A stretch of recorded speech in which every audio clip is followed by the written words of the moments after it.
Hello बच्चों, इस video का टॉपिक है principal of homogeneity of dimension. ठीक है, principal of homogeneity of dimension क्या होता है ये हम लोग देखेंगे। देन फर्दर इस principal of homogeneity of dimension को यूज करके कैसे हम लोग किसी भी फिजिकल रिलेशन का डायमेंशनल करेक्टनेस चेक करते हैं। ठीक है, ये भी हम लोग देखेंगे। मान लीजिए कोई फिजिकल रिलेशन अगर गिवन है, फिजिकल रिलेशन डायमेंशनली करेक्ट है या इनकरेक्ट है, ये हम लोग कैसे चेक करेंगे इस वीडियो में हम लोग देखेंगे। तो सबसे पहले हम लोग आते हैं principle of homogeneity of dimension. A given physical relation is dimensionally correct if the dimension of the various term on either side of the relation are the same. ठीक है, मान लीजिए कोई भी रिलेशन गिवन है तो उसका लेफ्ट हैंड साइड होगा, राइट हैंड साइड होगा। सो लेफ्ट हैंड साइड में जो भी फिजिकल टर्म मौजूद है उसका ओवरऑल डायमेंशन और राइट साइड में जो भी फिजिकल टर्म मौजूद है उसका ओवरऑल डायमेंशन दोनों सेम होना चाहिए। ठीक है, जस्ट फॉर एग्जांपल अगर मान लीजिए हम लोग लिख दें काइनेटिक एनर्जी। ठीक है, kinetic energy is equal to half mv square. ठीक है, सो क्या ये रिलेशन डायमेंशनली करेक्ट है? ठीक है, सो इसको हम लोग कैसे चेक करते हैं? Principle of homogeneity of dimension use करके। मीन्स इस साइड का dimension means dimension of LHS left hand side is equal to dimension of RHS, ये होना चाहिए। अगर ऐसा नहीं है सो ये principle of homogeneity of dimension को फॉलो नहीं करता है, और अगर ये है सो ये principle of homogeneity of dimension को फॉलो करता है, मीन्स ये डायमेंशनली करेक्ट है। ठीक है, सो जैसे जस्ट फॉर एग्जांपल अगर मान लीजिए kinetic energy equal to half mv square है, सो क्या ये principle of homogeneity of dimension को फॉलो करता है? इसको चेक हम लोग कर सकते हैं। कैसे चेक करेंगे? सो काइनेटिक एनर्जी है ये kinetic energy. So kinetic energy का फॉर्मूला हाफ mv स्क्वायर है, बट एनर्जी किसी भी टाइप का हो, चाहे काइनेटिक एनर्जी हो, इलेक्ट्रिकल एनर्जी हो, हीट एनर्जी हो, उसका डायमेंशन सेम ही होता है। सो बेसिक फार्मूला अगर हमको निकालना है एनर्जी के लिए, डायमेंशन के लिए कि एनर्जी का डायमेंशन हम लोग कैसे निकालेंगे, सो बेसिक फार्मूला जो है आप यूज कर लीजिए work done equal to F into S. ठीक है, FS को यूज कर लीजिए। ठीक है, वर्क डन। सो ये वर्क डन क्या है? एनर्जी ही है। सो इसका डायमेंशन कैसे निकालेंगे? फोर्स क्या हो जाएगा? मास इंटू एक्सलेशन, और S क्या है? डिस्टेंस है। सो इसका डायमेंशन लिखिए, एनर्जी का डायमेंशन क्या हो जाएगा? मास को m लिखिए, एक्सलेशन है, सो इसका यूनिट क्या होगा? Metre per second square. सो मीटर पर सेकेंड स्क्वायर को आप फिर डायमेंशन के फॉर्म में लिखिए। सो मीटर के लिए L लिखेंगे एंड पर सेकेंड स्क्वायर को t का पावर -2। देन अगेन S के लिए S क्या है? डिस्प्लेसमेंट है या डिस्टेंस है। सो इसके लिए फिर से हम लोग मीटर L लिखेंगे। ठीक है, सो डायमेंशन इसका क्या आ जाता है? ml/t-2। Okay, so this is the dimension of energy. So इसका मतलब काइनेटिक एनर्जी जो है लेफ्ट हैंड साइड, इसका डायमेंशन क्या हो जाएगा? ml/t-2। ठीक है, अब राइट हैंड साइड का डायमेंशन देखिए, दिस इज द LHS। ठीक है, अब राइट हैंड साइड का डायमेंशन देखते हैं। Right hand side dimension so क्या है? हाफ mv स्क्वायर है ना। ठीक है, सो हाफ तो डायमेंशन लेस है, this half is dimensionless constant है। सो डायमेंशन किसका लिखेंगे? mv स्क्वायर का। सो चेक कीजिए, m के लिए हम लोग क्या लिखेंगे? मास है, m लिख दीजिए। देन v स्क्वायर, सो v वेलोसिटी है ना। सो वेलोसिटी क्या होता है? वेलोसिटी इज, इसका यूनिट होता है मीटर पर सेकेंड। वेलोसिटी का यूनिट होता है मीटर पर सेकेंड। सो मीटर के लिए L लिखेंगे एंड पर सेकेंड के लिए t का पावर -1। ठीक है, अब इसको क्या करना है? इसका पावर 2 है, देखिए v स्क्वायर है ना। सो 2 पावर कर दिए, सो इसको सॉल्व कर लीजिए। ml2 हो जाएगा t-2। ठीक है, सो राइट हैंड साइड का डायमेंशन हमारे पास क्या आ गया? दैट इज ml2 t-2, और लेफ्ट हैंड साइड का भी डायमेंशन हमारे सेम है। ठीक है, so this relation follows the principle of homogeneity of dimension. ये relation principle of homogeneity of dimension को फॉलो करता है, ये डायमेंशनली करेक्ट है। ठीक है, ओके। देन मान लीजिए अगर कोई रिलेशन हमारे पास है, एक रिलेशन हम लोग लिख देते हैं x equal to y plus z. ठीक है, ये रिलेशन डायमेंशनली करेक्ट होगा। कब करेक्ट होगा? जब डायमेंशन ऑफ x, ठीक है, dimension of x is equal to dimension of y is equal to dimension of z होगा। ठीक है, ठीक है। सो अगर इस तरह का रिलेशन है x equal to y plus z, या फिर लिख सकते हैं मान लीजिए x equal to y minus z. ठीक है, सो ये डायमेंशनली करेक्ट होगा। ये principle of homogeneity of dimension को फॉलो करेगा। कब करेगा? जब dimension of x is equal to dimension of y is equal to dimension of z, means each term का डायमेंशन सेम होगा। ठीक है, अगर एक रिलेशन है x equal to Y by z, ठीक है, सो इसमें डायमेंशन इसका जो होगा y बाई जेड का, that should be equal to dimension of x। ठीक है, सो इस रिलेशन के लिए अगर हम लोग लिखेंगे फॉर दिस रिलेशन, सो इसमें क्या हो जाएगा, dimension of x is equal to dimension of y by z overall. याद रखिएगा, इसमें एक बेसिक टिप्स मैं बताता हूँ, बेसिक कंसेप्ट आपको बताता हूँ कि लाइक क्वांटिटी जो होगा, like quantity means physical quantity, कोई भी लाइक फिजिकल क्वांटिटी है ना, कैन बी एडेड और सब्ट्रैक्टेड। याद रखिए इसको, ठीक है, कि लाइक क्वांटिटी अगर होगा तो उसको हम लोग ऐड कर सकते हैं या सब्ट्रैक्ट कर सकते हैं। जैसे फॉर एग्जांपल, अगर मान लीजिए आपके पास केजी है, so KG is what, unit of mass. ठीक है, केजी को हम लोग केजी में ही ऐड कर सकते हैं। ठीक है, 10 kg प्लस 2 kg ऐड कर सकते हैं क्योंकि लाइक क्वांटिटी है। ठीक है, केजी को हम लोग ग्राम में ऐड कर सकते हैं। कैसे, केजी को ग्राम में कन्वर्ट कर दीजिए, ग्राम को केजी में कन्वर्ट कर दीजिए, ऐड कर दीजिएगा।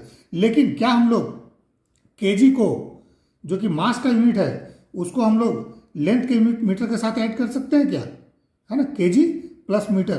क्या ये करेक्ट है? ये इनकरेक्ट है। क्यों इनकरेक्ट है? दोनों अनलाइक क्वांटिटी है, दोनों क्वांटिटी एक जैसा नहीं है। ठीक है, सो लाइक क्वांटिटी अगर होगा तो उसको हम लोग ऐड कर सकते हैं या सब्ट्रैक्ट कर सकते हैं। ठीक है, 2 मीटर हमारे पास क्लॉथ है, उसमें से माइनस कर देते हैं 1 मीटर, तो बचेगा क्या, 1 मीटर क्लॉथ। ठीक है, सो लाइक क्वांटिटी को हम लोग सिर्फ ऐड कर सकते हैं या सब्ट्रैक्ट कर सकते हैं, इसको एकदम याद रखिए।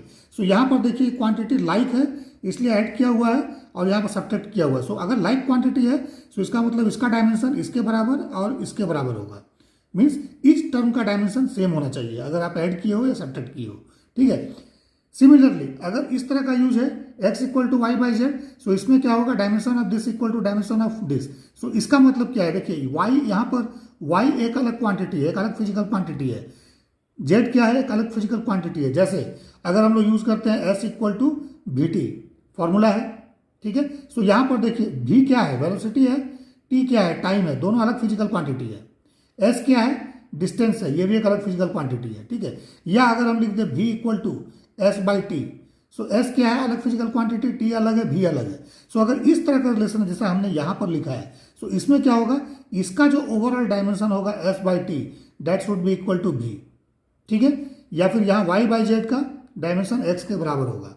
ठीक है, so this is the principle of homogeneity of dimension. एक और एग्जांपल लेते हैं, अगर मान लीजिए हमारे पास एक रिलेशन है x equal to Y by z plus w, इस तरह का कोई फिजिकल रिलेशन है। ठीक है, 4 वेरिएबल हमने लिया x, y, z, w।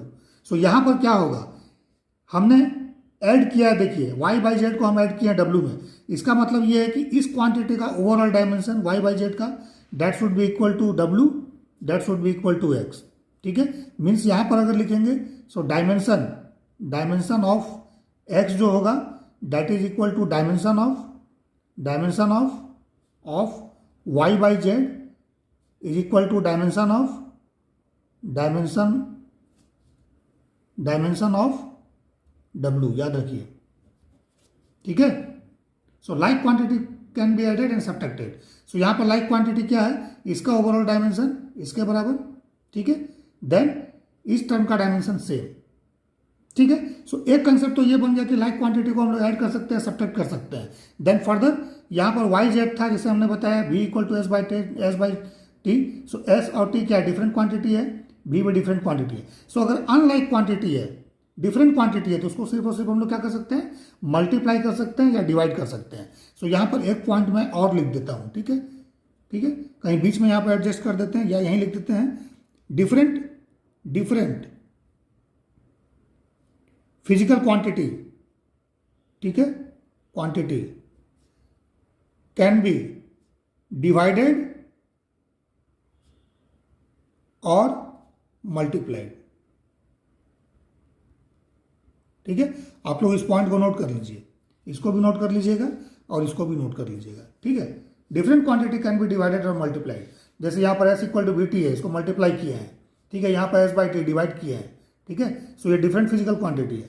लेकिन अगर एडिशन है तो सभी का डायमेंशन सेम होना चाहिए। सो this is the meaning of principal of homogeneity of dimension, ठीक है। ईच एंड एवरी टर्म का डायमेंशन सेम होना चाहिए। जब ऐड करते हैं और डिवाइड करते हैं तो ओवरऑल डायमेंशन सेम होना चाहिए, ठीक है। या कोई फिजिकल रिलेशन लिखा हुआ है सो लेफ्ट हैंड साइड का dimension overall, right hand side का डायमेंशन ओवरऑल इक्वल होना चाहिए, ठीक है।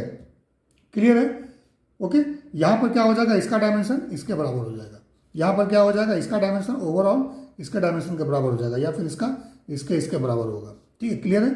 सो अभी अगर हम आते हैं आगे, चलते हैं, इस टॉपिक को आगे बढ़ाते हैं। सो देखिए नेक्स्ट जो है, use of dimension analysis to check the dimension correctness of a given physical relation, ठीक है।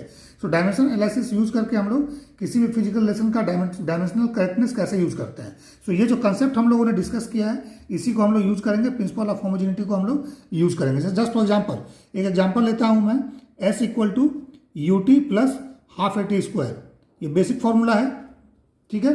देन फर्दर एक इक्वेशन हम और लेते हैं, b equal to u plus a t, ठीक है, मोशन का इक्वेशन है। Then v square equal to u square minus twice a s, ठीक है।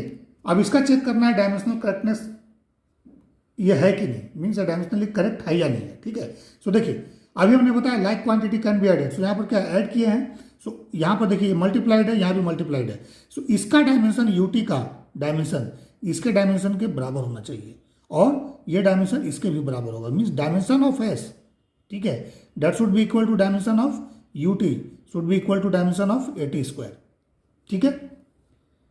इसमें अगर आएंगे सो डायमेंशन ऑफ भी should be equal to dimension of u should be equal to dimension of a t, ठीक है। फर्दर इसमें अगर आएंगे so dimension of b square is equal to dimension of u square is equal to dimension of 2as, ऐसा होना चाहिए, ठीक है। सो अब हम लोग आते हैं इसके कैलकुलेशन पार्ट पर। सो एस का यूनिट क्या होता है, मीटर, सो इसका डायमेंशन क्या हो जाएगा, एल, ठीक है। देन फर्दर यू है यहाँ पर, सो यू क्या होगा, मीटर पर सेकेंड, इसका यूनिट क्या है, मीटर पर सेकेंड, सो एल टी का पावर -1 ये इसका डायमेंशन होगा।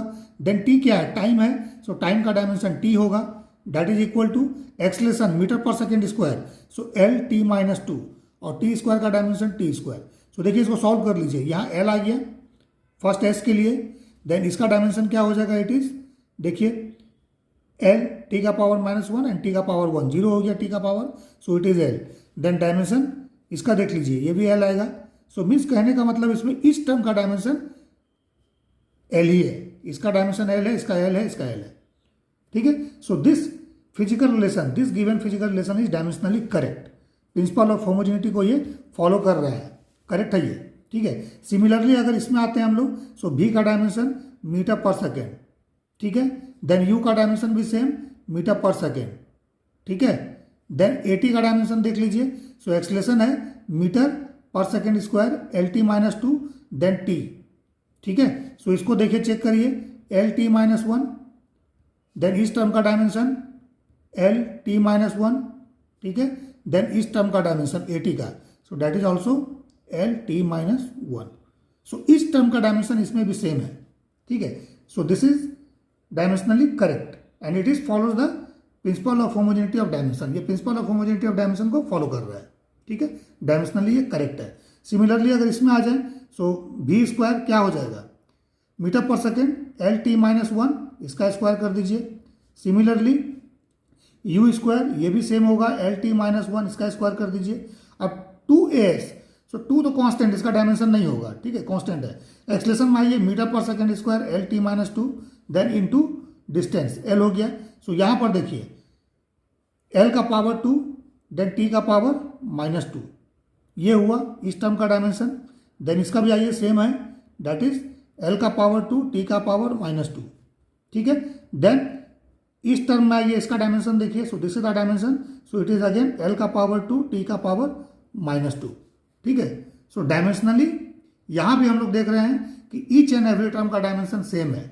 सो this equation is, this physical relation is dimensionally correct, this physical equation is dimensionally correct and it is follow the principle of homogeneity of dimension, ठीक है। It follows the principle of homogeneity of dimension, ये principle of homogeneity of dimension को follow करता है, ठीक है। It is correct, ठीक है। सिमिलरली कोई अगर ऐसा रिलेशन है जो डिवीजन के फॉर्म में है, ठीक है। सो जैसे जस्ट फॉर एग्जांपल अगर हम लोग ले लें कि स्ट्रेस है हमारे पास, सो स्ट्रेस का फॉर्मूला क्या होता है? Stress is force by area.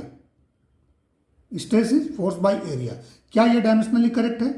So stress को हम लोग कैसे लिखते हैं? एस लिखते हैं, ठीक है। देन फोर्स को एफ, एरिया को ए। क्या ये डायमेंशनली करेक्ट है? सो इसको चेक करना है।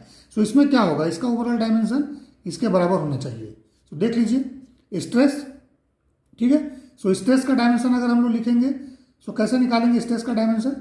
That is again force per unit area ही होता है। सो यहाँ पर डायमेंशन अगर स्ट्रेस का आपको देखना है, सो सीधा सीधा हम लोग लिख सकते हैं स्ट्रेस का डायमेंशन, ठीक है। सो फोर्स, सबसे पहले तो फोर्स का डायमेंशन लिख लीजिए। फोर्स क्या होगा? Force is mass into acceleration, ठीक है। सो मास इनटू एक्सेलरेशन का मतलब है कि फोर्स का जो डायमेंशन होगा that is equal to M, okay. Then acceleration meter per second square, L T minus 2, ये फोर्स का डायमेंशन हो गया। एरिया है, एरिया क्या होता है? मीटर स्क्वायर होता है। सो डायमेंशन क्या होगा? एल का पावर 2, ठीक है। सो इसका मतलब अगर डायमेंशन हम लोग स्ट्रेस का निकालते हैं, सो ये क्या हो जाएगा? M l minus 1 t minus 2, ये स्ट्रेस का डायमेंशन है। सो क्या स्ट्रेस का डायमेंशन इसके बराबर होता है? ऑब्वियसली होता है। सो ये डायमेंशन देखिए पुट करेंगे हम लोग, m l T minus 2 divide by l square, ठीक है। सो क्या हो जाएगा? एम एल माइनस 1 टी का power minus 2, that should be equal to m l का पावर माइनस 1 टी का पावर माइनस होगा माइनस 2, ठीक है। सो ये भी डायमेंशनली करेक्ट है, ठीक है ना। सो इस तरह से हम लोग principle of homogeneity of dimension को हम लोग यूज करते हैं, ठीक है, to check the correctness of different physical relation या फिजिकल इक्वेशन, ओके।